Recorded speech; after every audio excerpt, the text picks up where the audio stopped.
আমার প্রিয় ছাত্রছাত্রী ও বন্ধুরা, আশা করি তোমরা সবাই ভালো আছো। তো ওয়েলকাম টু মাই চ্যানেল।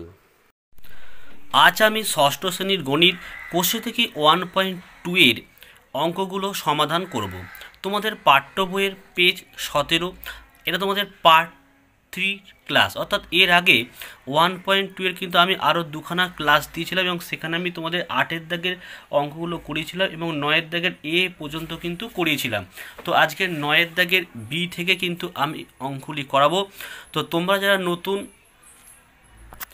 তারা আগের ভিডিওগুলোকে অবশ্যই দেখে নেবে। কি করে দেখবে তোমরা এই ভিডিওটির ডেসক্রিপশন বক্সে আসবে, আমি লিঙ্ক দিয়ে রাখবো, তোমরা লিঙ্কে ক্লিক করবে এবং ভিডিওগুলোকে অবশ্যই দেখে নিও।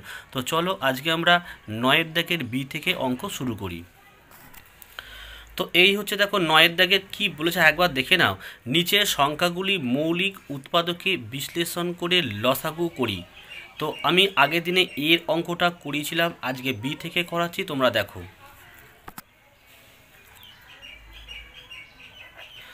তো দেখো বি এর অঙ্কটা এখানে দিয়েছে 36 আর হচ্ছে 39। তো তোমাদের মাথায় রাখতে হবে অঙ্কগুলো কিন্তু উৎপাদকের সাহায্যে বিশ্লেষণ করতে হবে। কী করে করবে তোমরা দেখো, তোমরা কি করছো দেখো 36 এটাকে লসাগু করো। তো 2 দিয়ে করলে দেখো 18 দুগুণে 36, 2 দিয়ে করলে 9 দুগুণে 18, আর দেখো 3 তিরিকে 9, ঠিক আছে। 39 দিয়ে করো, দেখো 3 13 39, আর কিন্তু যাবে না। এবার কি করবে, 36টাকে বসালাম, 2 2 2 3 পরপর বসাও, 2 ইন্টু 2 ইন্টু 3 ইন্টু 3, এখানে 39 বসাও, 3 ইন্টু 13। এবার লেখো, দেখো নির্ণীয় লসাগু। লসাগু মানে কি, যেগুলোকে মিলবে সেগুলোকে আমরা নেবই এবং যেগুলো মিলবে না সেগুলোকে নিতে হবে। দেখো এখানে 2 আছে, এখানে কিন্তু 2 নেই, কিন্তু তাও নিতে হবে। এখানে 2 আছে, এখানে নেই, তাও 2 রেখা নিতে হবে। এখানে একটা 3, এখানে একটা, দু জায়গায় 3 আছে, মিলে গেছে, তাই দুটো 2 3-এর জন্য একটা 3। কিন্তু দেখো এখানেও 3 আছে, কিন্তু এখানে 3 নেই, 3টাকে আমাদের নিতে হবে। এখানে 13 আছে, এখানে কিন্তু 13 নেই, 13টাকেও নিতে হবে। এবার এটাকে তোমরা গুণ করে দেবে, 2 দুগুণে 4, 3 4 12, 3 বরং 36, 36কে 13 দিয়ে গুণ করো, দেখো 8 6 4, 468। তাহলে আমাদের বি এর অঙ্কের অ্যান্সার হলো 468। এবারে সি এর অঙ্কটা দেখো। তো সি এর অঙ্কটা দেখো, এখানে বলেছে 32 আর 56, একদম সোজা অঙ্ক। তো প্রথমে 32কে তোমরা লসাগু করে নাও, 2 দিয়ে গেলে 16, তারপরে 2 দিয়ে করলে 8, তারপরে 4, তারপরে দেখো 2 দুগুণে 4। এবার দেখো 56 আছে, দেখো 28 দুগুণে 56, 14 দুগুণে 28, 7 দুগুণে 14 হয়ে গেল। এবারে পুরো আগের অঙ্কটির মতো করে দেখো 32 বসালাম, 1 2 3 4 5টা 2, 5টা 2 বসাও, 1 2 3 4 5টা। আচ্ছা দেখো 56 বসালাম, 3টে 2, 1 2 3টে 2, 1 7 হয়েছে। এবার লেখো,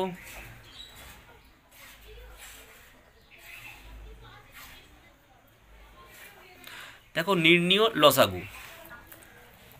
এখানে 2, এখানে 2, দু জায়গায় 2 আছে বলে একটা 2 নিলাম, এখানে 2, এখানে 2, আর একটা 2 নিলাম, এখানে 2, এখানে 2, আমরা আর একটা 2 দিলাম, এখানে 2 আছে কিন্তু নেই, এটাকেও নেব, এখানে 2 আছে, এখানে নেই, এটাকেও নেব, এখানে 7 আছে কিন্তু ওপরে 7 নেই, তাহলে এই 7টাকেও আমরা নেব। এবারে গুণ করে দাও, দেখো 2 দুগুণে 4, 4 দুগুণে 8, 8 দুগুণে 16, 16 দুগুণে 32, 32কে 7 দিয়ে গুণ করলে কত হয়, হচ্ছে তোমার 224। তাহলে সি এর অঙ্কটা আশা করি তোমরা বুঝতে পেরেছো। এবার চলো আমরা ডি এর অঙ্কটি করাই। তো দেখো ডি এর অঙ্কটি কত বলেছে, 36 48 আর আছে 72। তো তো দেখো 36কে প্রথমে আমরা লসাগু করে নিই, 2 দিয়ে গেলে 18, তারপরে 9 দুগুণে 18, 3 3কে 9, তারপর দেখো 48 আছে, 2 দিয়ে করো দেখো 14 দুগুণে 28, তারপরে 2 দেখো 7 দুগুণে হচ্ছে আমাদের সরি ভুল, ওটা 48 ছিল, 24 দুগুণে 48, 12 দুগুণে 24, 6 দুগুণে 12, 3 দুগুণে 6। আচ্ছা এবারে দেখো 72 আছে, দেখো 36 দুগুণে 72, 18 দুগুণে 36, আর 9 দুগুণে 18, 3 3কে 9 হয়েছে। এটা কিন্তু 3টে সংখ্যা, তোমাদের পরীক্ষা যদি অঙ্ক দেয় এই টাইপের 3টে সংখ্যারই অঙ্ক সাধারণত দেয়। এবার দেখো 36 বসাও, দেখো 2 2 আর আছে 2 3। এবার দেখো কি আছে এখানে 48, তাহলে 1 2 3 4 2, 1 2 3 4 2 আর 1 3 হয়ে গেল। এবার চলে আসো 72, দেখো 3টে 2 আছে আর 2 3 আছে। তো এবার দেখো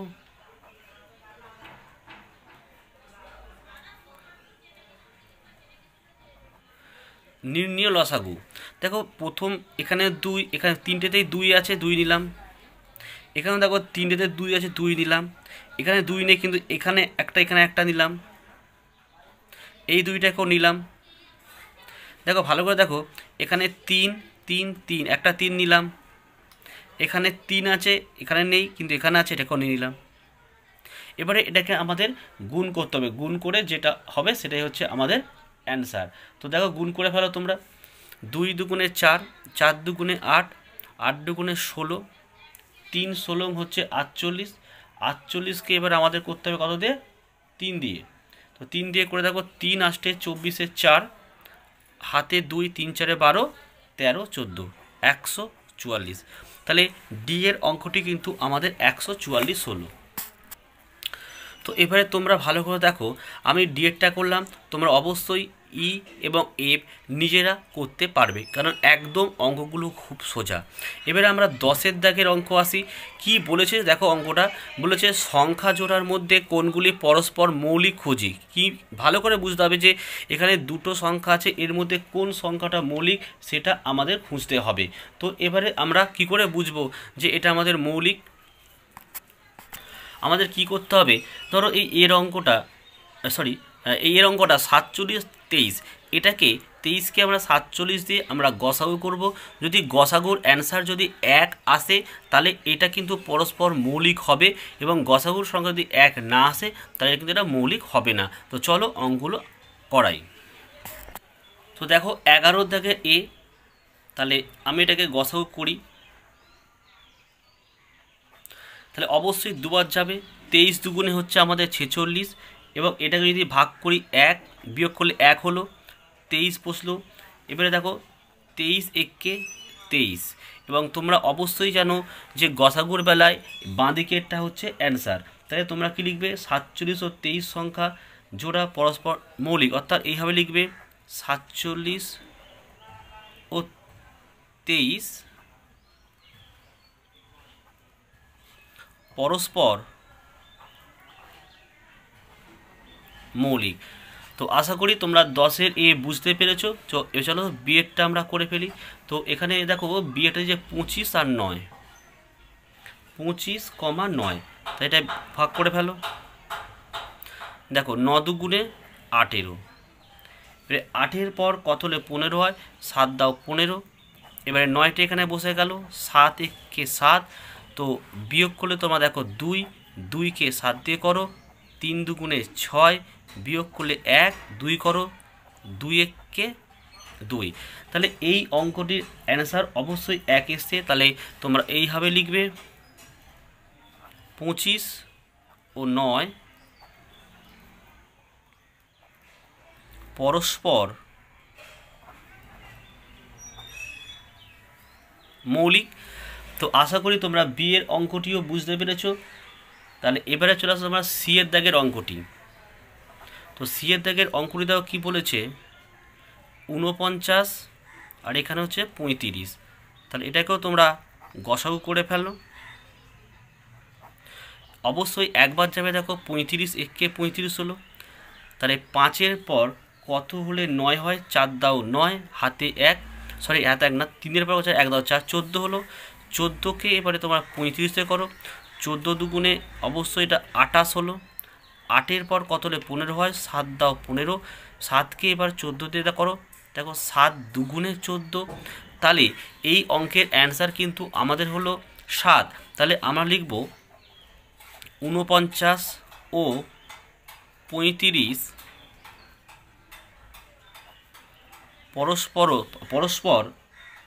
পরস্পর মৌলিক নয়।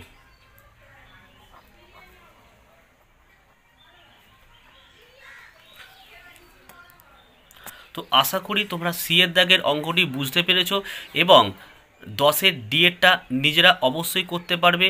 তাহলে এবারে আমরা চলে আসি 11 দাগের অঙ্ক। তো তোমরা দেখতেই পাচ্ছ 10-এর দাগের ডেটা 36 আর 54 এবং নিজেরা অবশ্যই অঙ্কটি করে নিও। এবার 11 দাগের অঙ্কে কী বলেছে দেখে নাও। সংক্ষিপ্ত ভাগ পদ্ধতিতে নিচের সংখ্যাগুলির গসাগু ও লসাগু নির্ণয় করো। ব্যাপারটা বোঝো কিন্তু, মানে তোমাকে গসাগু করতে হবে, লসাগুও করতে হবে। তাহলে 11 দাগের এটা আগে আমরা করে ফেলি। তাহলে দেখো 11 দাগের এ, তাহলে 11 দাগের এর অঙ্কটা প্রথমে কত আছে? 33 আছে আর 132 আছে। তাহলে প্রথমে আমরা এটাকে গসাগু করে নেব। দেখো 33 ভাগ 132, তাহলে অবশ্যই এটা 4 দিয়ে যাবে। দেখো 3 4 12, 2 হাতে 1, 3 4 12 আর 1 13। তাহলে আমাদের গসাগু কিন্তু বেরিয়ে গেল। তা 33 আর 132-এর গসাগুলো 33, এবার লসাগু করে ফেলো। অর্থাৎ এইটা খুবই সোজা, নিজেরাও কিন্তু করতে পারবে। তাহলে কত দিয়ে করবে? অবশ্যই এটাকে 3 দিয়ে করে ফেলো। দেখো 3 11 33 আর এখানে দেখো 3 4 12 আর 3 4 12। তারপরে 11 দিয়ে করো, 11 11 4 11 44, 3 × 11 × 4 গুণ করে ফেলো। 3 11 33, 33কে 4 দিয়ে গুণ করলে হচ্ছে 132, লিখে ফেলোই হবে।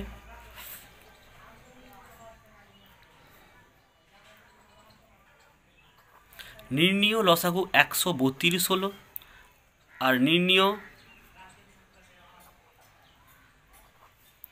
গসাগু হলো 32। তাহলে 11 দাগের 4টে অঙ্ক দিয়েছি, আমি একটা অঙ্ক তোমাদের করালাম এবং আশা করি তোমরা অঙ্কটি বুঝতে পেরেছো। তাহলে 11 দাগের BCD 3টে অঙ্ক নিজেরা করবে। 12 থেকে অঙ্কগুলো করায়, কেন 12 থেকে অঙ্কগুলো খুব ভালো অঙ্ক, তোমাদের বুঝে বুঝে করতে হবে। তো দেখো 12 দাগের অঙ্কটা কি বলেছে? বলেছে সবচেয়ে ছোট সংখ্যা খুঁজি যা 18, 24 ও 42 দ্বারা বিভাজ্য। দেখো তোমাদের মাথায় রাখতে হবে যে অঙ্কটা এখানে আমি কী করতে বলেছে। বলেছে সব থেকে ছোট সংখ্যা খুঁজি। তাহলে এই অঙ্কটাকে তোমরা যদি লসাগু করে ফেলো, তাহলে সেই লসাগুর অ্যান্সারটাই কিন্তু এই অঙ্কের অ্যান্সার হবে। তো দেখো লসাগুটা, তো লসাগু কত কত আছে? 18, 24 আর হচ্ছে 42। দেখো সব কটাই জোর সংখ্যা, প্রথমে 2 দিয়ে করে ফেলো। 9 দুগুণে 18, 12 দুগুণে 24, 21 দুগুণে 42। এবার 3 দিয়ে করো। দেখো 3 3 9, 3 4 12, 3 7 21। তাহলে অঙ্কটি কিন্তু আজ যাবে। এবার গুণ করো। দেখো 2 × 3 × 3 × 4 × 7 গুণ করো। দেখো 2 3 আর 3 দুগুণে 6, 3 6 18, 4 8 এবং 72।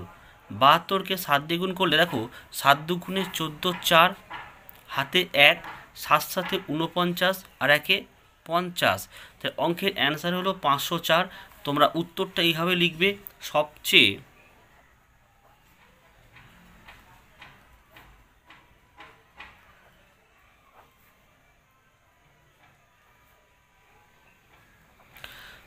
ছোট সংখ্যা 504। তাহলে আশা করি তোমরা 12 দাগের অঙ্কটি বুঝতে পেরেছো। এবার 13 দাগের অঙ্কটি দেখো। তো দেখো 13 দাগের অঙ্কটি কি বলেছে, বলেছে সবচেয়ে বড় সংখ্যা খুঁজি যা দিয়ে 45 ও 60কে ভাগ করলে কোনো ভাগ শেষ থাকবে না। তাহলে এখানে আমাদের বলেছে কিন্তু সবচেয়ে বড় সংখ্যা, তাই না, সবচেয়ে বড় সংখ্যা খুঁজতে বলেছে। তাহলে এই অঙ্কটি অবশ্যই গসাগু করলে মিলে যাবে, এবং গসাগু করার দুটো নিয়ম আছে, একটা ভাগ পদ্ধতিতে গসাগু, একটা উৎপাদকের সাহায্যে গসাগু। তোমাদের যেটা ইচ্ছা হবে তোমরা সেটাতেই করলেই কিন্তু অঙ্কটা রাইট যাবে এবং সঠিক হবে, ঠিক আছে। তো দেখো 13 দাগের অঙ্কটি, তাহলে 45 আর 60, তাহলে প্রথমে আমরা দেখাই তোমাকে ভাগ পদ্ধতিতে গসাগু করো। তাহলে 45 1 45, 5 দাও 10, হাতে 1, 4 5, বিয়োগ করলে 1 15। এইবারে 45 দিয়ে করো 3 15 45, তাহলে আমাদের মিলে গেল। তাহলে উত্তর লিখবে সবচেয়ে বড় সংখ্যা 15। অঙ্কটা কিন্তু হয়ে গেল।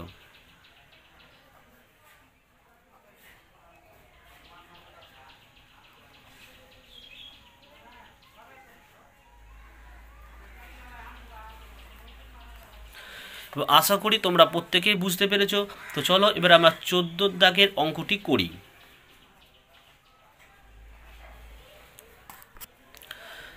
দেখো 14 দাগের অঙ্কটি কি বলেছে, বলেছে দুটি সংখ্যার লসাগু ও গসাগু যথাক্রমে 252 ও 6, সংখ্যা দুটির গুণফল কত।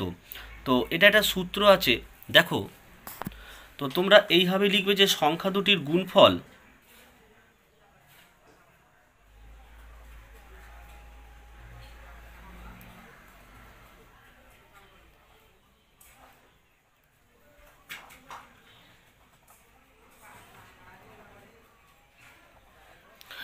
তাহলে সংখ্যা দুটির গুণফল, এটা সূত্র তোমরা এইভাবে লিখলে খুব ভালো হয়। আমি এখানে লিখছি সমান সমান দিয়ে দুটি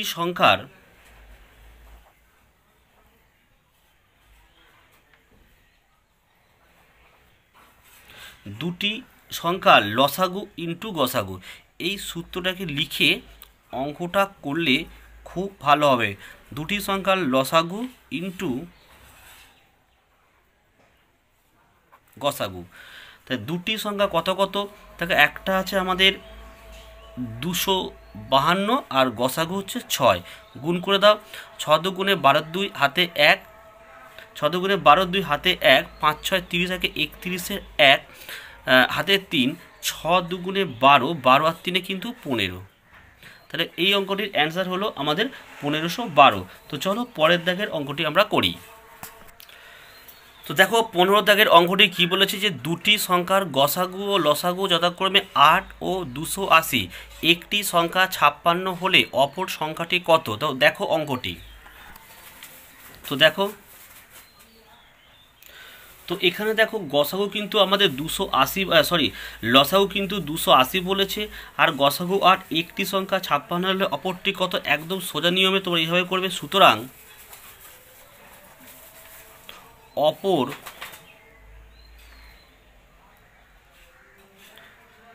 অপর সংখ্যাটি, দুটি সংখ্যার গুণফল অর্থাৎ 280 ইন্টু 8 বসাবে, আর অপর সংখ্যা যেটা আছে এখানে বসতে দিতে হবে। হ্যাঁ, অর্থাৎ তোমার দুটি সংখ্যার গসাগু ইন্টু লসাগু, তা গসাগু হচ্ছে আমাদের 280 আর লসাগু হচ্ছে আমাদের 8, আর অপর যে সংখ্যাটি সেটা 56টা নিচে বসাতে হবে।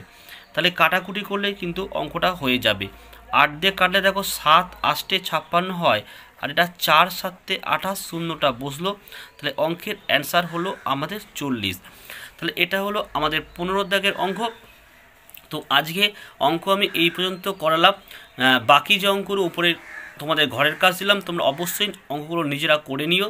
না পারলে আমাকে অবশ্যই তোমরা কমেন্ট করবে, আমি তাহলে তার পরের দিনে অঙ্কর সাথে করে দেবো, এবং পরের ক্লাস আমি 16 থেকে এই অধ্যায়টিকে কমপ্লিট করে দেবো। এবং এইভাবে তোমাদের কিন্তু অঙ্ক কন্টিনিউ চলবে, এবং খুব দ্রুত তোমাদের প্রত্যেকটি সাবজেক্টের একদম অধ্যায় টু অধ্যায় প্রশ্ন উত্তর নিয়ে আমি আলোচনা করে দেবো। তাই তোমরা অবশ্যই আমার সাথে থেকো। তাহলে তোমরা প্রত্যেকেই ভালো থেকো, সুস্থ থেকো। ভিডিওটি আমি এখানেই শেষ করলাম।